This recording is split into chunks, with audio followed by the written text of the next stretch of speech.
आमच्या गावात वाटरमध्ये ॲम्ब्युलन्स असून आमच्या भावाला ॲम्ब्युलन्स भेटलेला आहे। एका तासासाठी आमच्या भावाचा जीव गेला इथं। तिथे पण ॲम्ब्युलन्स तिथे भेटलेलं, आम्ही शेवटी आमच्या घरच्या गाडीने तिथं सरकार दवाखान्यात तिथे नेलं। तिथे गेल्यानंतर काय जीव असा 1 तास झाला पडून लोक कोणी मदत केलं नाही का कोणी केलं नाही। ॲम्ब्युलन्स भेटल्याची आमचे भाऊ असला असता ॲम्ब्युलन्स तिथे इथं पण ॲम्ब्युलन्स आलेलं। शेवटी पोलिसांनी गाडीत आणून दिलं आम्हाला। तिथून आमच्या घरच्या गाडीने आम्ही सरकार दवाखान्यात नेलं, तिथनं परत दुसऱ्या दवाखान्यात नेलं आम्ही। त्याच्यात आमच्या भावाचा जीव गेला इथं।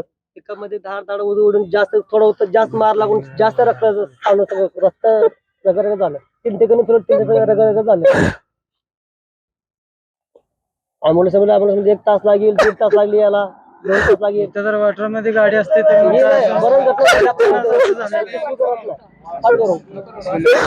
आम्ही काल केलं म्हणतात ते गोपाळ तुम्ही काय सांगता तुम्हाला काय कळत नाही।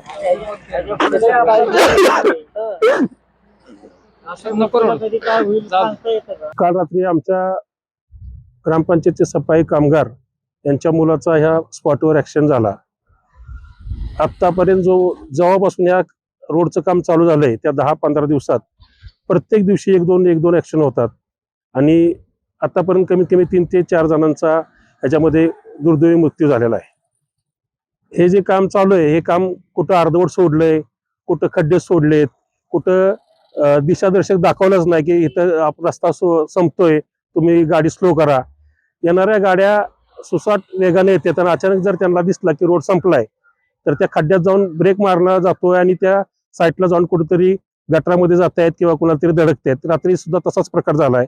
सातारावरून येणारी सुसाट गाडी नंतर तिला समोर आल्यानंतर खड्डा दिसल्यानंतर जाणाऱ्या युवकाला ती धडकली आणि त्या दुर्दैवी घटनेमध्ये त्या युवकाचा मृत्यू झाला। आमचं वॉटर स्टेशनच्या सर्व ग्रामस्थांचं असं म्हणणं आहे की जोपर्यंत त्या कॉन्ट्रॅक्टदारावर 302 सारखा सदुष्य मनाचा गुन्हा दाखल होत नाही तोपर्यंत हे असल्या घटना थांबणार नाहीत। कारण आतापर्यंत सातारपासून लोणंदपर्यंत जे काम चालू आहे त्या कामामध्ये असंच प्रत्येक ठिकाणी चालू आहे की जिथं कुठेही दिशादर्शक दाखवलं नाही किंवा लाईन कशी आहे ती सुद्धा दाखवली नाही।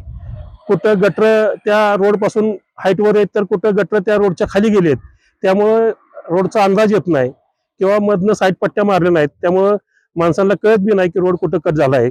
ह्या घटनेमुळं होणाऱ्या परिणामाला आपल्याला जर सामोरं जायचं नसेल तर संबंधित कॉन्ट्रॅक्टदाराला समज देऊन त्याच्यावर गुन्हा दाखल झाला पाहिजे, एवढीच आमची मागणी आहे। किती वय होतं जो कालचा ऍक्सिडेंट झाला त्या मृत पावलेल्या किती वय होतं? 34 वय। काल जो ऍक्सिडेंट झाला त्या युवकाचं वय रेकॉर्डवर 21 आहे आणि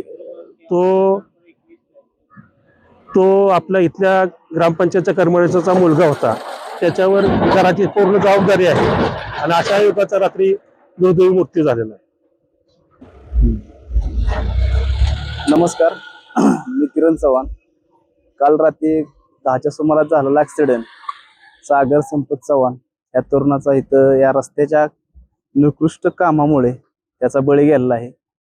तर रस्ता वाहनं सुसाट येते आणि त्या रस्त्याला खड्डा इथं रस्ता कट झालेला आहे आणि तरी तिथं काहीच दावलं नाही, ते खड्डे पहा, आणि त्याच्यामुळे त्या तरुणाचा मृत्यू झालाय।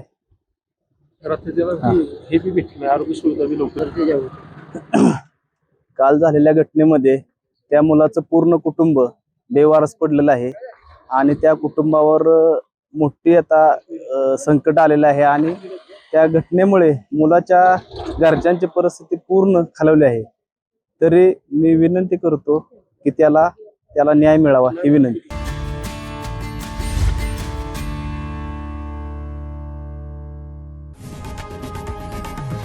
लोकशाही मराठी ऐका, पहा, जागरूक रहा।